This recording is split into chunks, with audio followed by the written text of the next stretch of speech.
santé Mame Khady Diéry Fall ak invité am docteur Ndeye Awa Der Dieye moom Khady. waaw Fatou Diouf di la jaajëfal tey nag ñu ngi am comme invité docteur Ndeye Awa Der Dieye di pédopsychiatre nekk chef de service pédopsychiatrie bu centre hospitalier bu Thiaroye directrice pédagogique centre ressources autisme de Dakar moom mi leen nag la ñu am honneur tey dalal ko file ci plateau bi ngir waxtaanee lépp lu aju ci santé wu xel wu xale yi rawatina xale yi nag Fatou Diouf Faye surtout tamit ñi nga xam ne nii dañuy woowee gone yi nga xam ne dañoo xaw a wuuteeg ñenn ñi waaye tamit lu aju it tamit ci portable yi nga xam ne nii fi mu toll nii daanaka xale boo gis mu ngi koy faral di yor ban impact lay def ci gone gi ban impact lay def ci yaramam ci xelam ci màggam loolee lépp nag fas yéene nañ ko daal di waxtaanee ak docteur Ndeye Awa docteur gannaaw bu ma la bàyyee nga nuyuwaat ñu ñëw rek soobu si waxtaan bi. Merci maa ngi remercier encore pour invitation bi merci à Walf pour cette invitation waaw effectivement tey pour waxtaanee ci wàllu santé mentale des enfants volet boo xam ne souvent dañ koy fàtte mais qui est quand même très important qui est très important maa ngi la koy junjoo ci ndorteel gi lu aju ci portable yi ak xale yi gis nañ maintenant comme ñu ngi koy tooñee yenn maman yu bees yi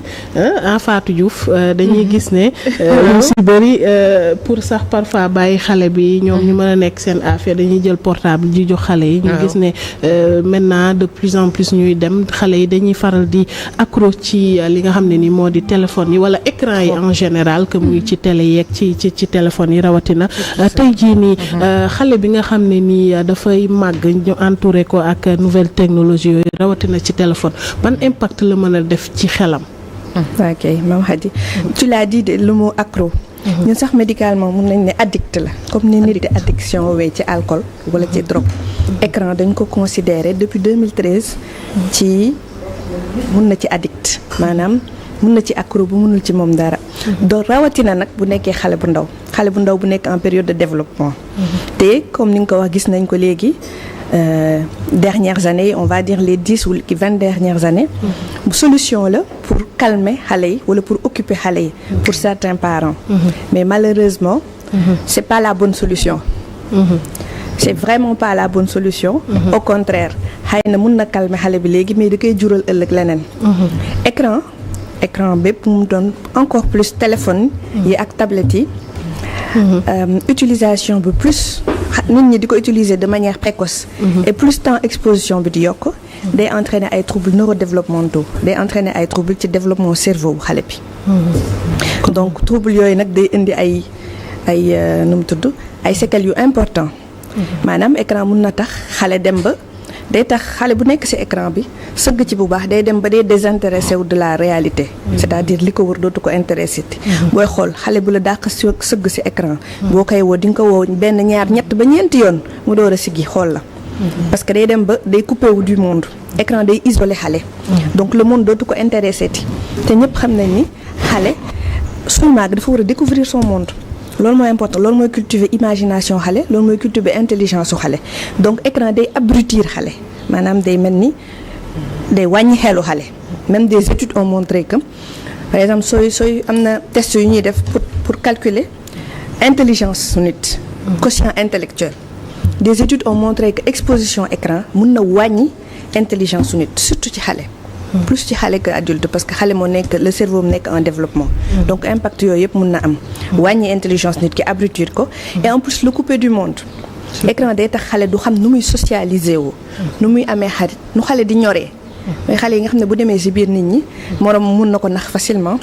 mun nañ ko dóor nangu guteem yu mel noonu ñor boobu xale ci biir foo la koy defee foo maanaam foo ak ay moromu xaleem jël écran yi teg fële foo jëflante ay jeu dàqante voilà ay jeu xel et cetera écran nag xale bu nekk exposé ci écran il n'a pas cette expérience de vie là il est moins intelligent day gën a moins ñor que beneen xale bi nga xam ne bu ngoonee da daan génn foofu ci mbedd bi jëflanteeg ay moromam waxtaan ak nit ñi te aujourd'hui on a vu certains parents ñoom dañuy réjouir sax ci le fait que seen doom di mën di manipuler portable da ngay gis dañ naan non mën na dugg dugg fii alors que exposition bi mais sànq yaa ngi exposition bi mën na doon lu graaw mooy répercussions yi mais sànq yaa ngi wax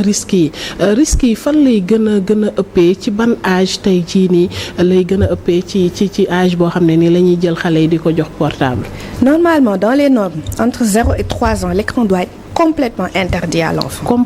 Complètement proscrit sax on a dit proscrit c'est-à-dire bañ a exposer xale bi aux écrans entre 0 ak 3 ans. ba langage bi installé wu parce que beneen risque mooy bi gën a graaw mooy xale yi ñu teel a exposé aux écrans dañuy yéex a wax li koy indi mooy jëflanteeg nit échange interaction nit ki di wax may dégg di enregistrer di wax écran day tax xale bi fi mu toog lay toog mun na toog toute la journée di seetaan télé du wax du jëflante kenn il ne regarde que ce qu'il voit. D'ailleurs xale yi ñu exposé aux écrans bu ñuy wax waxu dessin animé la ñuy wax ci ñun dañ leen di wax discours dessin animé. mun na wax lu dul jeex mais li ca dessin animé lay répété mais mënu wax sax yaayam damaa saw. Donc sans compter ça. Donc il y a tous ces éléments-là, le retard de langage. Vraiment, man ce que je dis à mes parents, au-delà de 3 ans, da ngay bàyyi ba langage bi toog ba xale bi commencé wax ba langage bi instauré ba mu commencé def ay phrases. À la limite nga door ko commencé loo seetaan télé. Mais léegi gis nañ balaa 1 an sax bébé yi sax dañ leen di sang ba mu set taale leen télé teg leen jàkkaarloog télé yi. Ak même bu dul télé bi aussi tamit le numérique c'est aussi l'internet. On a vu sans contrôle xale yi dañuy yor portable dugg ci internet bi muy benn monde bu merveilleux bu ñuy gis ñoom bu leen ni attirer loolu aussi tamit ak yéen cee gis yan impact la mën a def ci croissance su xale bi. Oui, l'internet, les téléphones, c'est pire que la télévision. Man c'est ce que je dis boo ko mënul ba mun nga jàppal ko dessin animé ci télé bi mu seetaan parce que am na ay dessin animé éducatif mais téléphone c'est pire parce que là l'enfant moom mooy manipuler mooy seetaan li mu bëgg mooy dugg fa ko neex et foofu moo dangereux parce que foofu xale bi des fois day gis yoo xam ne méngawul ak âge am alors que bu dee télé bi mu ngi koy seetaan dessin animé yi wala mu ngi seetaan yenn yi ak adulte bu gisee lu ko jaaxal mun nañ mettre des mots sur loolu mu gis mu ko jaaxal alors que ki toog téye téléphone am di manipuler tablette dina gis yoo xam ne moom son âge comprendre ko te amul kenn ku nekk ci wetam ku expliquer loolu donc dafay am ay affaires yu muy jàpp yu muy gëm yu nga xam ne c'est totalement différent de la réalité et que mu màgg ak ay idées reçues yooyu comme ça la preuve tey soo xoolee xale jigéen ñi boo leen laajee youtubeur laa bëgg a doon bëri na ci liñ koy wax parce que dañuy toog di seetaan YouTube di xool youtubeurs yi ñuy def ay scénario ay këru xaalis ay voilà ay scénario dul jeex ñu defe ne réalité la alors que tout derrière tout ça c'est pas la réalité ñu mel noonu donc xale yooyu du ñu ñor xaw ma nan laa ko mën a expliquer de plus en plus on voit la jeunesse aujourd'hui ñoratuñu et ça impacte dans tout dans les études dans la manière de faire dans les valeurs ça impacte beaucoup les valeurs ça impacte les études scolaires ba ci mbëkk mi internet beeg li nit ñi di gis loolu lañ gëm defe ne réalité boobu la ñuy fekk ci Europe ba jaral leen tayle seen bakken alors que tel n'est pas le cas tout n'est que scénario muy tout nekk scénario muy benn mirage si ni ko mën a waxee ñu koy gis mais tamit même bu dul xale yi adolescents yi gis nañ li ñuy passé seen temps yu si bëri ci téléphone bi ci yenn application yi yaa ngi koy wax sànq yu si mel ay TikTok et autres moo ëpp sax yenn saa yi ñuy toog di lire yi ñuy toog di def recherche ak yeneen loolu yi tamit ndax it tamit am na lu muy def ci yàqu-yàqu ci seen wàll xel. Effectivement application yooyu moom malheureusement des fois damay tooñ parents yi naan ñun dañuy sant yàlla sax parce que ba ñuy jàng lii yëpp nekk fi woon pour perturber wuñu mais léegi xale yi seen jàng dafa perturber pour que les enfants soient performants c'est difficile il faut parents yi di jël seen responsabilité di contrôler temps d'écran seen adolescents yi bu ñu mënul jox téléphone di nangu téléphone yi heure jàng bu jotee parce que concentration boobu ñuy concentré wu ci écran yeeg yooyu day indi ce qu'on appelle des troubles déficitaires de l'attention maanaam nit ki day am problème concentration bu nekkee biir classe maître bi di wax mu concentré wu ci li maître bi di wax loolu écran da koy def ci nit day toog ba si ak xel mi dem ci lee xaaju li maître bi doon wax du ko dégg te yooyu day am impact ci jàng bi donc yooyu faut tenir beaucoup attention de ça et aujourd'hui maanaam tey su ma la doon wax ci sama 100% de mes consultations 80% loolu la 80% soo explorer y a une exposition précoce aux écrans et de manière intensive. Donc revenir surtout sur ça. Les adolescents, les parents n'ont qu'à prendre leurs responsabilités. Aujourd'hui application yi bëri na.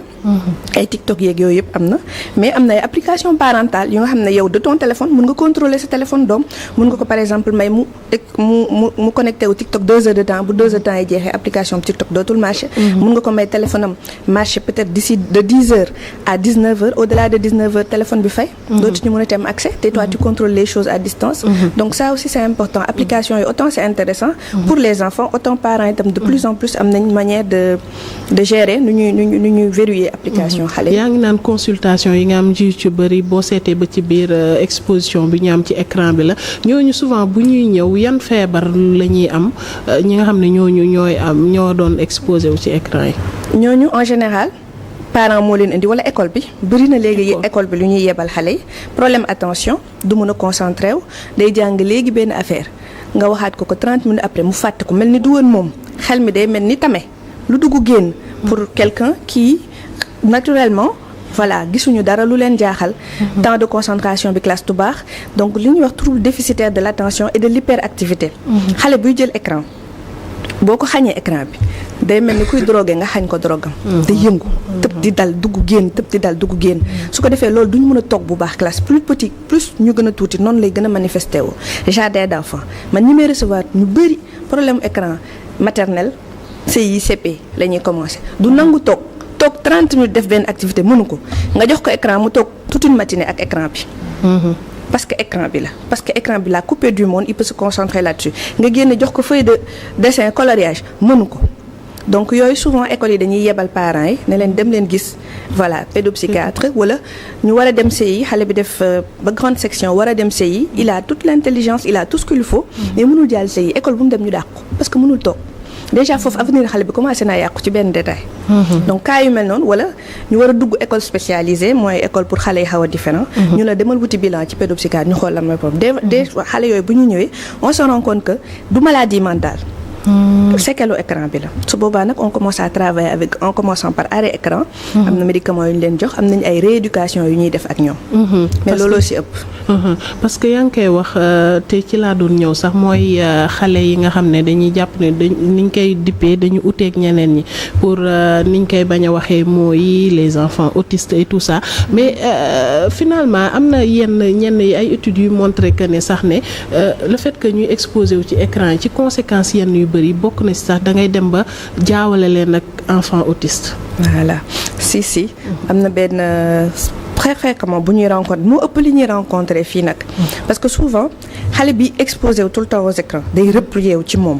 dafay mel ni ci monde boppam la nekk. boppam moo koy ñor ak écran bi du faale kenn du interagir ak kenn environnement am dara intéressé lu dul mu toog téye écran bi. loolu la ñuy wax repli autistique. xale bu juddu normal. autiste moom en général moom il est coupé du monde le monde ne l'intéresse pas moom dara intéressé ko lu dul boppam nu muy interagir ak boppam mooy stimuler boppam léegi xale bi seetaan exposition très précoce aux écrans surtout avant 3 ans moom mën na développer tableau autisme yëpp signe autisme yëpp soo ko gisee defe ne daa autiste mais boo ko consulté boo ko gisee boo travaillé ak moom tu te rends compte que repli autistique la loolu la ñuy woowee repli autistique moo tax bëri na ñoo xam ne juum nañ teg leen ay autiste te duñu autiste repli autistique la boo leen jëlee en charge xale bi au bout d'un an day mel ni yàlla ak yaa ni bu waxul woon day wax bu duggul woon ci nit ñi day dugg ci day dem ba téléphone bi si boppam boo ko joxee mu delloo la ko mais loolu nag il faut gëstu il faut nit ñi gëstu ko dañ ciy gis ay xale yoo xam ne sax man je te parle en connaissance de cause ndax à chaque fois di nga gis yenn proches yi dañuy wax di làkk yoo xam ne doo xam fuñ ko jëlee te bu ñuy wax ak ñoom duñu wax mais bu dee portable bi comme ni nga ko waxee jaral na leen lu ne bu seen yaay nangoo portable bi ñu yuuxu lu nekk ñu dal ñu def ko et c'est doon na loo xamante ne bi lu ñu war a bàyyi xel la tey jii ni docteur lan ngay xelal tey jii parent bi toog tey jii di la seetaan te tàmm di jox doomam portable téléphone li nga doon wax léegi nii dama siy joxe benn anecdote bu réelu dama mës a recevoir benn famille benn xale bu am 4 ans xale bi li muy laaj kenn xamu ko léegi waajur yi xel am na ku ñu waxal mën leen kii turc lay làkk ñu ànd ak xale bi yóbbu ko benn boutique turc xale bi wax ak waajur ba pare waajur ne leen kii mu ngi wax normalement te xale bi papa ji musul dem turc yaay ji musul dem turc xale bi si boppam musul génn Sénégal mais turc lay làkk déggul wolof déggul français turc lay làkk ñu indi ko consultation pour loolu pour vous dire que écran impact bi mu mun a am effectivement xale yu bëri jàng nañ wax ci écran yi mais jànguñu wax c'est-à-dire waxtaan ay mots la ñuy jël di ko capter par exemple xale yi lay dàq seetaan écran ils s'expriment souvent en anglais parce que dessin animé anglais yi lañ leen njëkk a teg su ko defee waajur bi defe ne lu baax la lépp lu muy def même brosse jox ma lekk jox ma naan ces activités de la vie quotidienne en anglais la koy wax mais loolu baaxul parce que bu demee jardin d'enfants français lañ koy wax ñenn ñi sax dañuy profité jël seen doom dugal bilingue mais ils se rendent compte que avoir des mots ne veut pas dire communiquer donc par rapport à ça li may wax waajur yi éviter téléphone portable moom du pour xale à la limite télévision te télévision yaa jàppal xale bi li muy seetaan doo ko jox télécommande mu am maîtrise di zapper di changer ak réduire temps d'écran. ban âge la ñu mën a jox portable xale. man je trouve que portable franchement. c'est pour les pré-ados bu ñu demee ba nekk ay 4e 3e. mooy période bi nga xam ne voilà. pour des besoins peut-être war na mën a demal boppam école wala mun na génn nga xool sa doom fu mu nekk nga mun ko soxla jot ko mais d'ici là c'est pas une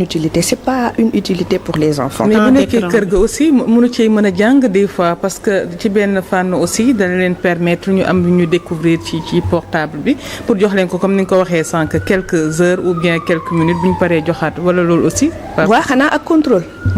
lépp loo gis rek ak contrôle. moi je dis souvent aux parents sax ordinateur fixe yi ngeen di xeeb sax moo gën portable ndax ordinateur fixe bi par exemple nga am sa ordinateur fixe sa kër wala benn ordinateur xale yi ku ci soxla def recherche jël ko recherche bu paree delloo la nga mën ko contrôler mais téléphone bi pour nga contrôler xale yi ak téléphone c'est très compliqué d'ailleurs ñoom ku ci am téléphone daa codé téléphone am la première des choses dañuy codé seen téléphone codé seen WhatsApp déjà ça daa inquiéter les parents léegi aussi mooy que dañ am disponibilité ci wàllu connexion parce que léegi kër goo dem am na wifi. c'est tout ça léegi xale bi yow daanaka boo tëddee guddi gi yaa ngi tëdd sa néeg mais moo ngi ci néegam. xamoo lu muy def mën na def ngay ñëw mu daal di indi ne documentaire seetaan nga dem mu dugg ci leneen. mais temps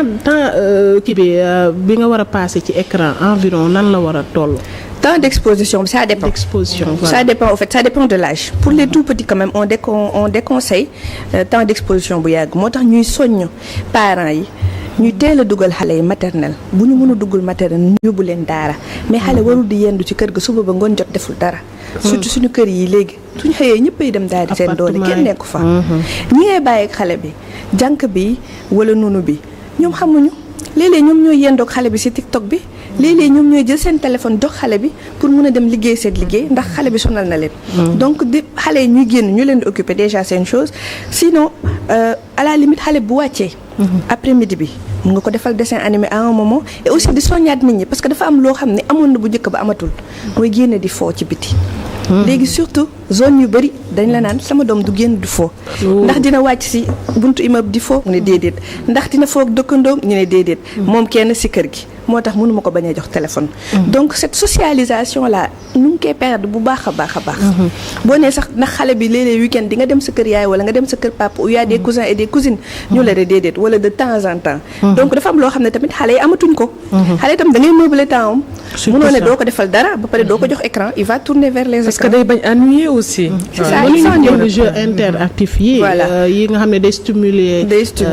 surtout loolu laay wax pare ak beneen affaire aussi 2 heures de temps d'écran ñun dañoo amul culture toog di foog suñuy doom xale da nga ko war a stimuler bu mënul nekk ci biir ay moromam di foog ay moromam di fa jàng ñu koy nax mbala ñu koy dóor di nappante muy defar estime de soi muy defar personnalité yow waajur bi boo wàccee bu dee 30 minutes wala 1 heure de temps par jour nga jël ko toog ak say doom jël sa jeu de damier wala jël sa jeu de Scrabble di def jeu bu interactif di nga waxtaan ak ñoom di nga jouer ak ñoom te di nga leen jàngal yenn valeurs yi mais ñu nit waajur yi ku wàcc yaa ngi sa téléphone wala yaa ngi sa ordinateur donc ça aussi c'est important le temps d'exposition dépend juste surtout de nan nga meubler taw xale bi muy góor muy jigéen parce que xale mënul toog di en yow ça c'est pas possible surtout ça. mais chez les tout petits l'éviter au maximum boo ko mënul 2 heures de temps mais télé à distance de la télé pas xale bi uuf télé bi ni xale yi di def et puis yorul télécommande bi yow nga contrôler boo bëggee changer bu fekkee day jooy nga def lu ennuyeux documentaire wala autre chose bu xam ne intérêt sa xale bu ci kanamee mu tourner voilà dem foofu yi dem wuti lu mu def parce que loolu ennuyé ne ko les plus grands aussi en général problème bi du télé mais c'est écran les 10 ans 8 ans yooyu xale góor yi c'est les jeux ñu jigéen ñi c'est les écrans TikTok et autres les jeux aussi les Roblox et autres c'est des jeux ñi nga xam ne nit ki day nekk ci beneen dimension day mel ni yow da nga am sa vie mais ci biir jeu bi tu te crées une vie tu te crées des amis et yooyu tamit faut contrôler parce que xale jouer à distance c'est ça waaw voilà dañuy dem ba confondre réalité bi ñuy dund nii ak réalité bi ci jeu bi seen personnage dans le jeu sax virtuel bi moo leen di gënal ñoom dund bi ñuy dund donc du coup ñoom seen lépp loolu la bu ñu nekkee école seen xel baa ngi su ma demee lan laay def jënd immeuble fii dem bay sama tool fii xaritoo ak kii voilà c'est des jeux vraiment où qui les même ay sport jeu football tout ça dañ koy jouer à distance ci seen donc xale bi war na baax tamit de ci war na bokk ci li ñu recommandé parents yi waaw pour xale yi di dem di def sport wala ñu génn c'est bien voilà meubler temps xale les activités parascolaires yow boo fa nekkoo fa au moins inscrire ko karaté basket école de football école athlétisme foyer des jeunes loolu c'est que bu njëkk ba ni foyer amoon doole léegi amatu ko doole xale yi fréquent ñëpp ñu ngi seen biir kër yi tëju seen biir nekk téye seen téléphone la ñuy yokk activité def seen groupe aussi def seen groupe comme ay adultes maintenant groupe WhatsApp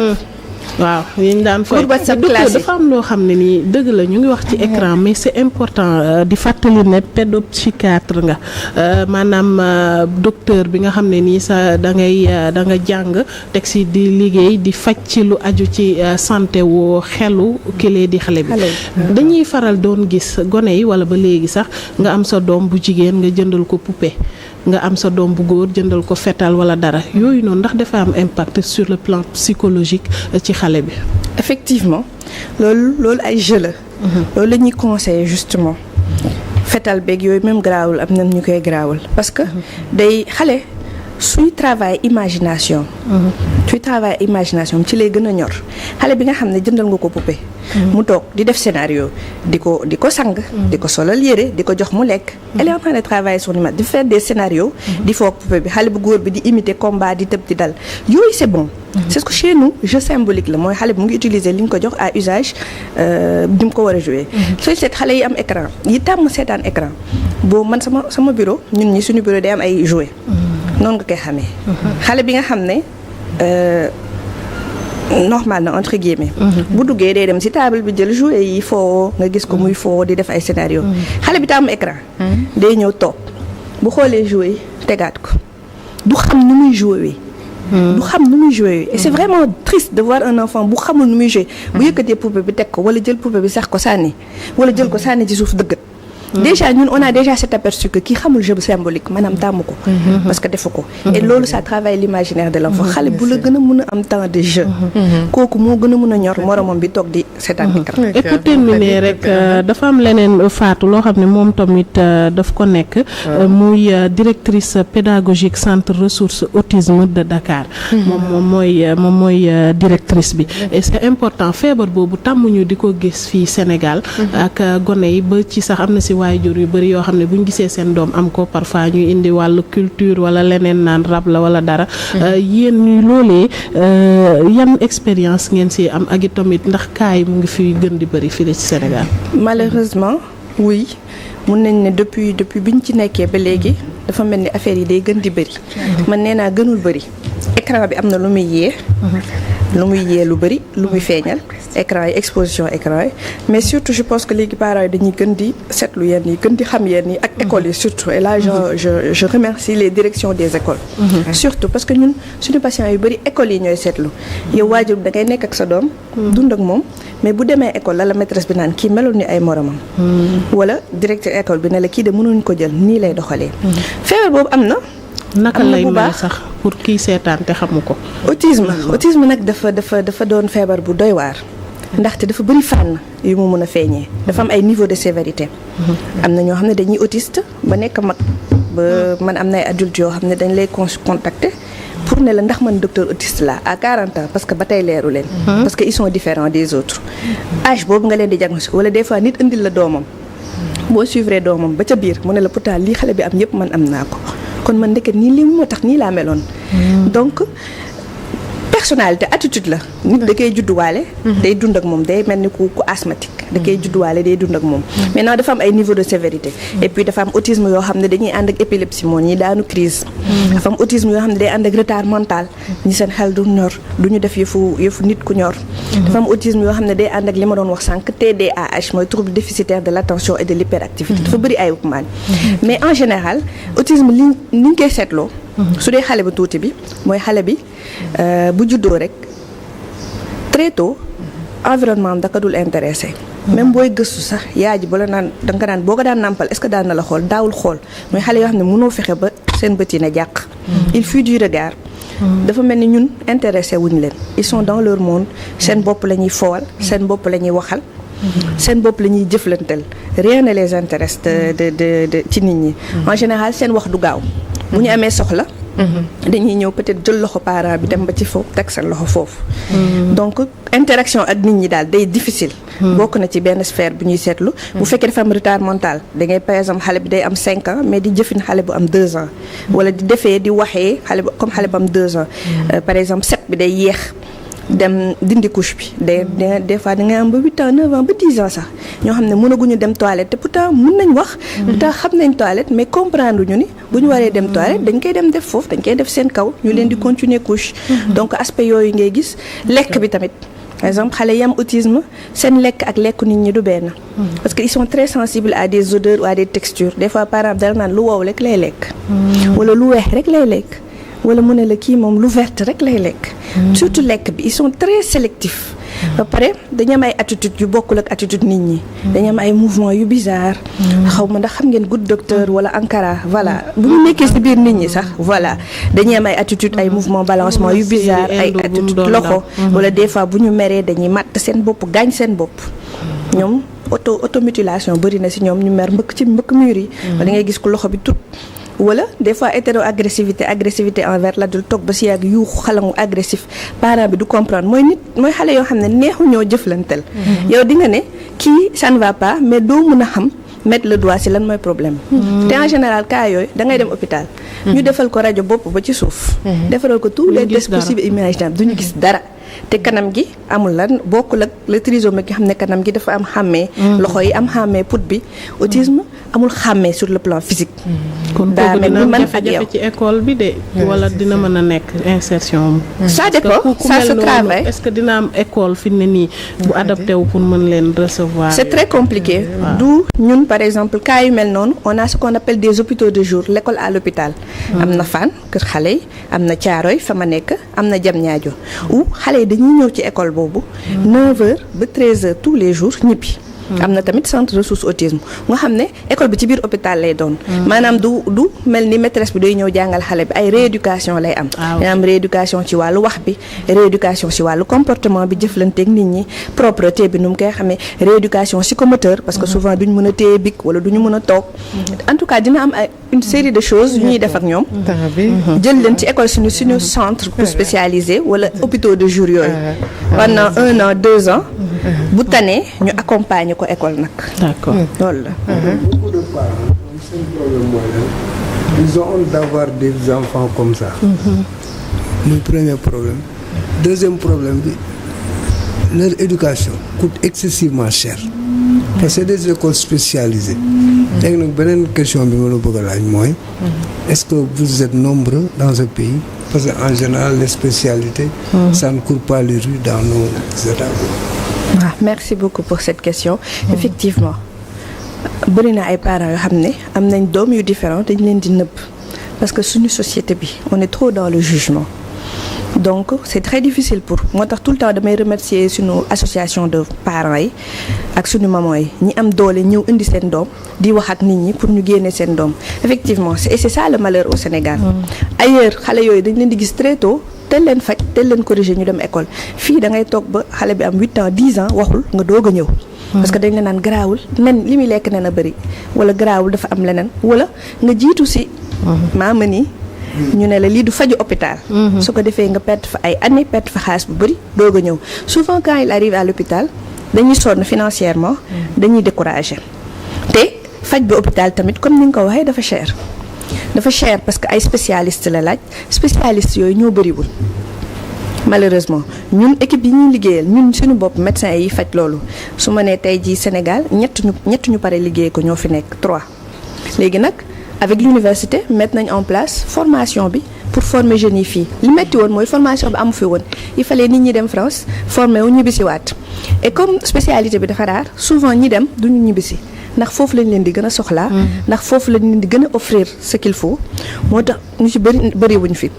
mais maintenant ñu ngi travailler à ce que ñu bëri léegi ñi ñuy àndal mooy orthophoniste yeeg psychomotriciens yi paramédicaux yi war a intervenir ci faju xale yi formation yooyu amagul Sénégal benn école privée moo ko fiy def et ça coûte cher donc loolu moom waral investissement bi nit ñi di def pour former wu à ça moo tax seeni consultation bu ñu paree day cher donc merci pour cette question fu ñu mënti dem on demande encore au gouvernement ñu jàppale jeunes yi